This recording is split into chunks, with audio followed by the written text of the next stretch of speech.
So New Year's 2015 began for me, as most of them have since I moved to Los Angeles.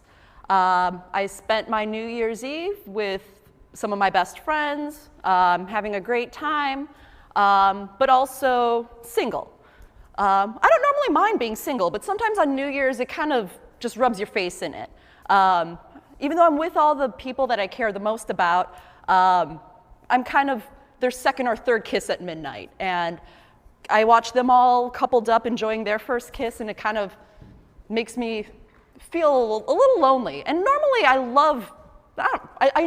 do well being single. I don't feel like I'm a fish out of water or anything like that, but New Year's is one of those times out of the year where sometimes you don't enjoy it as much.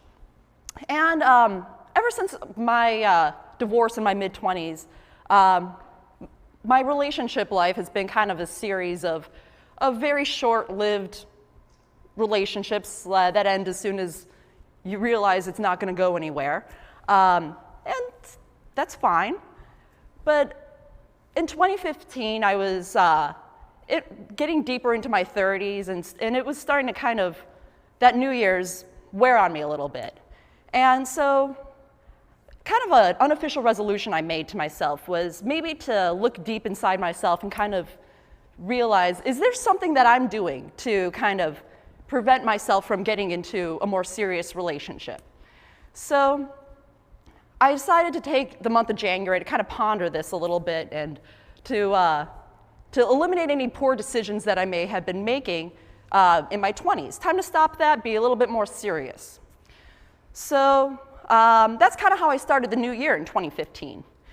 And then came, in January, the No Pants Metro Ride. So this is something that's done in many cities throughout the world. Why it's in January, I'm not quite so sure, because that's cold. So like, what's done is all these cities get together and plan a various route on the city's metro system. Everybody just decides not to wear pants, and will almost like dress up in some other flair as well too, with like some fancy socks, maybe a blazer or some other accessories, and it's a great time. All the other riders who aren't wise to the no pants ride are all kind of shocked and confused, wondering why there are so many people just in their knickers. And it's a fun reaction. You meet a lot of friends, and it's always enjoyable.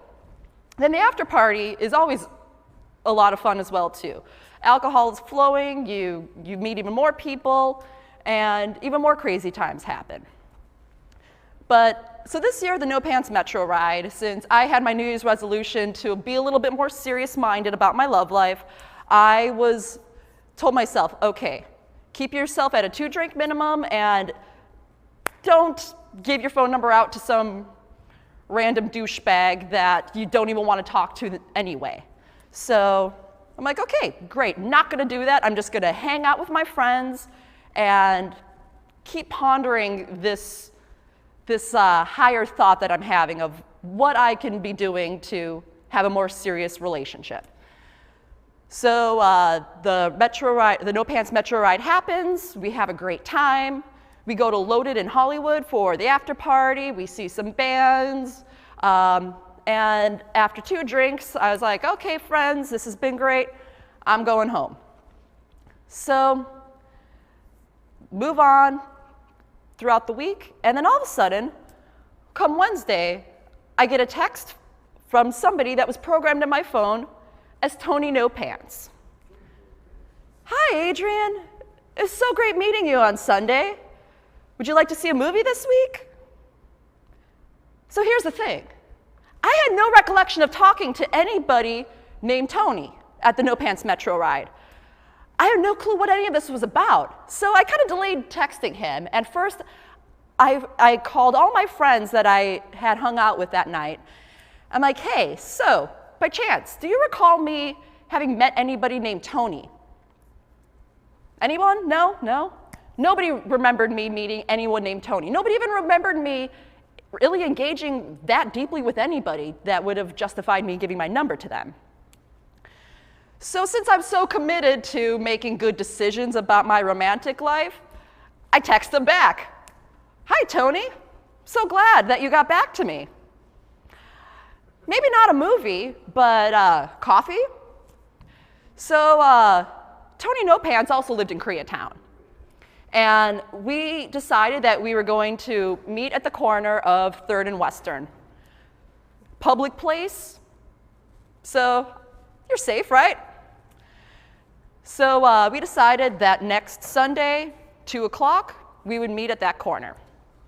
Since I had no clue who the hell Tony No Pants was, I got there at 1:40. That way, he had to come find me and not the other way around. So I got there early, waited. People kept thinking I was waiting for a bus that kept going by and everything, but nope, waiting for Tony No Pants, whoever that may be. So at 2 o'clock sharp, I hear my name being called, and an attractive Chinese man approaches me. Oh, Tony! I had no recollection of having met this guy. So we go out for boba and have like those kind of introductory get-to-know-you conversations and those icebreaker moments. And he was very nice and very smart and very handsome. And it was all very polite conversation that we had without really any kind of spark or chemistry that was there. But definitely not one of my very kind of a mediocre date. Not one of my worst, not one of my better ones either.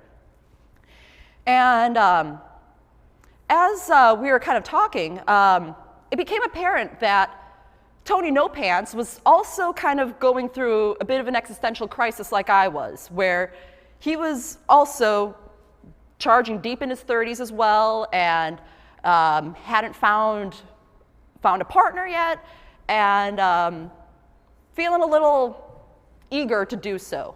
And then started asking me questions about, about my thoughts of kids and marriage, and all that. Hearing all this stuff on a first date just kind of brought on a whole lot of anxiety for me. And not to say I'm ruling any of that stuff out per se, but I'm definitely ruling out those thoughts that quickly with anybody. So we finish our boba and wrap up our date. And I decided not to see Tony again. As handsome and smart and intelligent as he was, and the fact that he was an actor but not a crazy actor. I mean, that is such a hard thing to come by in Los Angeles. Just the eagerness was kind of off-putting to me. And it kind of made me realize, just because I haven't had a serious relationship since getting out of a marriage doesn't mean that there's anything wrong with me. And it just kind of means that I have some soul searching to do. And I promised myself when I got divorced, I would not get into that situation again. I would not make such a big life commitment without knowing for sure that this is something that I wanted to do. And I'm not going to let my desperation of feeling, oh my gosh, I'm in my 30s, it's time for me to hit this milestone. No, that's ridiculous. Any kind of societal pressure like that is not something that people should be giving into. So, well, the No Pants Metro ride is coming up again this Sunday. So if you're going to it, who knows, maybe you'll find love on the No Pants Metro ride, or maybe you'll just find more love within yourself. Thank you.